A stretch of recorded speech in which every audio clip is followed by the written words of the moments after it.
وجبات بالقشطة والطعم يا سلام، وصفة حلوة عربي بتنفع على رمضان والعيد وكل الأوقات. لا تنسوني من اللايك والاشتراك ويلا نحضرها مع بعض. رح استخدم علبة كاملة من رقائق البقلاوة أو الجلاش. للعلبة الكاملة رح استخدم 200 جرام من السمنة أو الزبدة، أو فيكن تعملوا ميكس بيناتهم.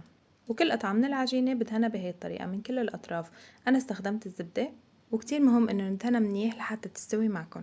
في طرق كتيرة لتشكيل الوجبات، بس أطيب طريقة إنه تدخل الحشوة لقلب الفرن تطلع كريمية وناعمة أكتر. هاي هي القشطة اللي محضرتها مسبقا.